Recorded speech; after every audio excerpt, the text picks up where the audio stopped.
اس معاشرے میں بدشکلوں اور بدصورتوں کے اس معاشرے میں آئینوں کو صاف کرنے والے زندہ نہیں رہتے. اور یہ تقدیر کا شعر کہ وہ قتل ہو گیا بدصورتوں کی محفل میں جو سارے شہر کے آئینے صاف کرتا تھا. یہ سلسلہ کہاں تک چلتا رہے گا؟ آپ نے بہت اچھی باتیں کہی میرے بھائی صداقت نے، میرے عزیز بھائی یونس مجاز نے.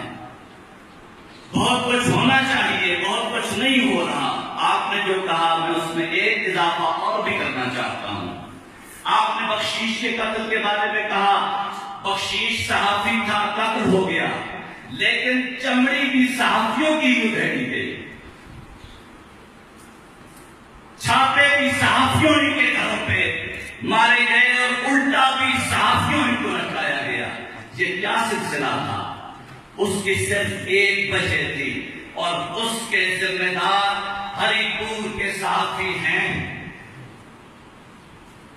مجھے یہ بات کہنے میں کوئی بات نہیں ہے کہ اس کی ذمہ داری ہری پور کے صحافیوں کا بھی اتنی ہی لاگو ہوتی ہے جتنی بخشیش کے قاتلوں کا. اس لیے کہ اگر یہ سارے ایک ہوتے، اگر ان کے اختلافات نہ ہوتے، حیرت ہوتی ہے کہ بخشیش کے قتل کے بعد صحافیوں کو ایک ایک کر کے اٹھایا جاتا ہے، انہیں الٹا لٹکایا جاتا ہے، انہیں مارا جاتا ہے، اور جو الٹا لٹکانے والے ہیں ان کے پاس بھی صحافی ہی بیٹھے ہوتے. شریک جرم نہ ہوتے تو مختلف کرتے. آپ نے یہ سلسلہ، اس سلسلے کو اگر ختم کرنا ہے تب کہیں جا کر کوئی بخشیش، کوئی سہیل اس طرح قتل نہیں ہوگا. اگر یہ سلسلہ جاری رہا تو جو صحافتی کردار ہے حقیقت میں وہ قتل ہو جائے گا. اور جب صحافتی کردار قتل ہو گیا تو ہم نے صحافیوں کو کیا کرنا ہے؟ ہمیں ان صحافیوں کی ضرورت نہیں جن صحافیوں کے پاس صحافتی کردار نہ ہو. یہ معاشرہ صحافیوں سے صحافی کردار کی توقع کرتا ہے اور ہمیں اس کردار کی ضرورت ہے. آپ تشریف لائے، شاید آپ کو یاد نہ ہو کہ شاید جب آپ پہلی بار ہری پور آئے تھے تو آپ میرے گھر تشریف لائے تھے. آپ کے ذہن میں شاید ہو یا نہ ہو، اس وقت بھی صحافتی کردار پہ گفتگو ہوئی تھی. آج بھی صحافتی کردار پہ بات کرتا ہوں. بٹ صاحب میں نے بسوں میں خود ایک صحافی سے پوچھا جو اپنے آپ کو صحافی کہتا تھا، اتفاق سے آج وہ یہاں موجود نہیں ہے. میں نے اس سے پوچھا کہ بھائی یہ تم صحافت اور یہ جرنلزم کر رہے ہو، یہ جرنلزم کسے کہتے ہیں؟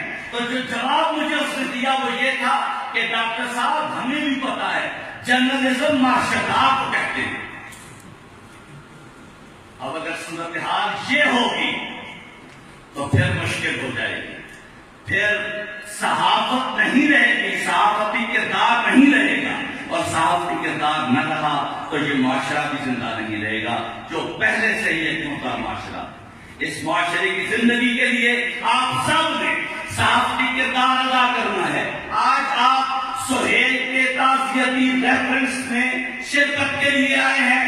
ایک بار اور اس ہری پور میں دوبارہ آپ سب حضرات تشریف لائیں اور اس ہری پور میں جو صحافتی تنظیمیں جن میں واقعی جو صحافی ہیں، میں ان کی بات نہیں کرتا جو کہ متصحافی ہیں، جو صحافی نہیں ہے اور صحافی ہونے کے دعویدار ہیں، میں ان کی بات نہیں کرتا. لیکن جتنے جو لوگ بھی حقیقت میں صحافی ہیں ان کو اکٹھا کر کے ایک پلیٹ فارم پہ اکٹھا کر کے پریس کلب کا الیکشن کروانے میں کردار ادا کیا جائے آپ کی جانب سے، اور ہری پور میں ایک مشترکہ پریس کلب ہو تاکہ اس شہر کے لوگ کم از کم وہ لوگ جو کہ جنہیں صحافت کے دیا جاتا ہے، کم از کم اس شہر کے لوگوں کا ان سے تو جان چکے اور ایک مسلسل عمل ہو جو صحافتی تربیت کا عمل ہوتا ہے، اس کا بھی